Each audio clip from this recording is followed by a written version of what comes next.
Google data సెంటర్లపై సమాధానం చెప్పకుండా లోకేష్ వ్యక్తిగత విమర్శలు చేస్తున్నారని అన్నారు మాజీ మంత్రి గుడివాడ అమర్నాథ్. వ్యక్తిగత వ్యాఖ్యల వల్ల రాష్ట్రానికి ప్రయోజనం ఉండదన్నారు.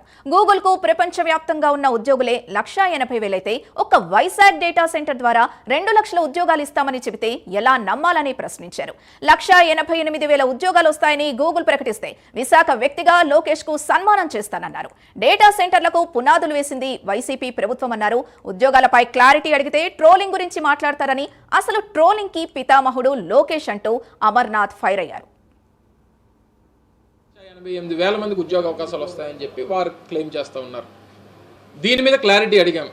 వారేమో 200 అంటున్నారు, మీరు 1,80,000 అంటున్నారంటే దానికి ఏం సమాధానం ఇస్తాడు? ఈ ఐటీ గతంలో పనిచేసినటువంటి ఐటీ మంత్రికి మీద విపరీతమైన ట్రోల్స్ చేశారు, ట్రోలింగ్ గురైనటువంటి మంత్రి. ఇదా సమాధానం? అసలు ట్రోలింగ్ అనేటువంటి దానికి జాతిపితవి నువ్వు.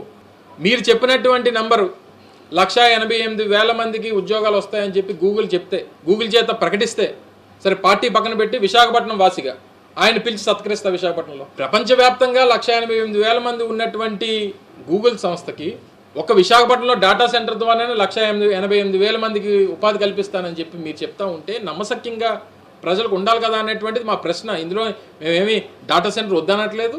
ఇన్ఫ్యాక్ట్ డేటా సెంటర్స్కి అలా బాట వేసింది, అసలు పైనీర్ చేసింది. ఇనీషియల్గా అదానీ వాళ్ళని కమిట్ చేసింది ఇక్కడ పెట్టించడానికి, వారితో ఐటీ పార్క్ క్రియేట్ చేయించడానికి కమిట్ చేసింది మా ప్రభుత్వం, జగన్మోహన్ రెడ్డి గారి ప్రభుత్వం. అడిగిన దానికి సమాధానం చెప్పకుండా వ్యక్తిగతమైనటువంటి విమర్శలు చేయడం వల్ల పెద్ద